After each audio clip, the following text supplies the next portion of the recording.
বাংলাদেশে সিভিল সার্ভিসে বেছে বেছে সংখ্যালঘুদের বাদ দেওয়া হচ্ছে।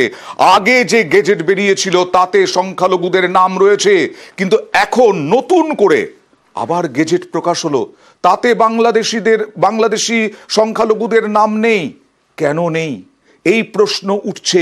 তাহলে কি সংখ্যালঘু শূন্য করতে চায় প্রশাসনকে ইউনূস সরকার? বাংলাদেশে বিসিএস পরীক্ষা নিয়ে বিতর্ক। অভিযোগ আগের তালিকায় থাকলেও নতুন গেজেটে অনেকেরই নাম বাদ গেছে। বাদের তালিকায় 42% সংখ্যালঘু। এ নিয়ে তোলপাড় শুরু হয়। চাপে পড়ে এবার আসরে নামতে হলো ইউনূস সরকারের প্রেস সচিবকে।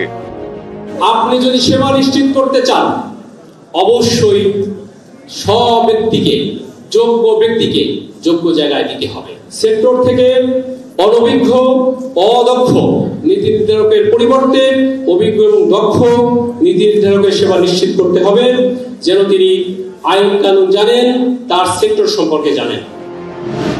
পাল্টা অনেকেরই প্রশ্ন, যাদের নাম বাদ গেছে তাদের অনেকেরই নাম আগের গেজেটে উঠেছিল কিভাবে? বাদের তালিকায় কিভাবে 42% সংখ্যালঘু? বেছে বেছে কি তাহলে সংখ্যালঘুদেরই টার্গেট করা হয়েছে, যাতে সংখ্যালঘু মুক্ত প্রশাসন তৈরি করা যায়? এই বিতর্কের সূত্রপাত ডিসেম্বরের শেষ দিকে। 18 অক্টোবরের পর 30 ডিসেম্বর নতুন করে প্রকাশ পায় বিসিএস পরীক্ষার গেজেট। নতুন গেজেটে 168 জনের নাম বাদ যায়। অভিযোগ, বিসিএস এর ফলাফলের গেজেট থেকে বাদ পড়া 168 জনের মধ্যে 71 জনই সংখ্যালঘু, অর্থাৎ বাদ পড়ার তালিকায় 42% সংখ্যালঘু। এতেই প্রশ্ন ওঠে, তাহলে কি বাংলাদেশে সংখ্যালঘুদের সরকারি চাকরিও করতে দেওয়া হবে না? প্রশাসনকে কি সংখ্যালঘু শূন্য করতে চায় ইউনূস সরকার? একের পর এক বিসিএস চাকরি প্রার্থী সোশ্যাল মিডিয়ায় পোস্ট করতে শুরু করেন। অনেকে বিক্ষোভ পর্যন্ত দেখান। আমি 16 সাল থেকে একটা স্বপ্ন লালন করে, সন্তানের মতো লালন করে এই পর্যন্ত আসছি।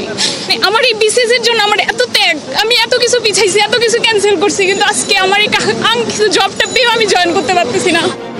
চাপে পড়ে শেষমেশ আসরে নামানো হলো প্রেস সচিবকে। আপনি যদি সেবা নিশ্চিত করতে চান, অবশ্যই সব ব্যক্তিকে, যোগ্য ব্যক্তিকে যোগ্য জায়গায় দিতে হবে। ইউনূস জামানায় বারবার প্রশ্নের মুখে বাংলাদেশের সংখ্যালঘুদের নিরাপত্তা এবং মানবাধিকার। চরমে উঠেছে ভারত বিদ্বেষও।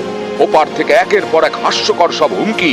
এবার হাস্যকর হুমকি এক ধর্মীয় নেতার। ভারত যদি বাংলাদেশে আধিপত্যবাদ বিস্তার করতে চায়, বাংলাদেশের 18 কোটি জনগণ সেটা রুখে দেবে। ভারত যদি গৌর গোবিন্দের ভূমিকায় নামতে চায়, দেশের 18 কোটি মুসলমান শাহজালালের ভূমিকায় নামবে। বন্ধুত্ব ইজ ওয়েলকাম, দাদাগিরি নয়। একটা প্রতিবেশী দেশ আছে, আমরা আমাদের দেশ নিয়ে যত ভাবি তারা তার চেয়ে বেশি ভাবে। ভারতের অনেকগুলো গণমাধ্যম ডিসইনফরমেশন শেয়ার করেছে। আমাদের প্রতিবেশী দেশকে বলতে চাই, আমাদের দেশ নিয়ে আপনাদের ভাবার দরকার নাই, নিজের চরকায় তেল দেন, আপনারাও শান্তিতে থাকেন, আমাদেরকেও শান্তিতে থাকতে দেন। প্রতিবেশী যদি বন্ধু না হয়ে প্রভু হতে চায়, এরকম দানব প্রতিবেশী কেউ চায় না। নিউজ 18 বাংলা।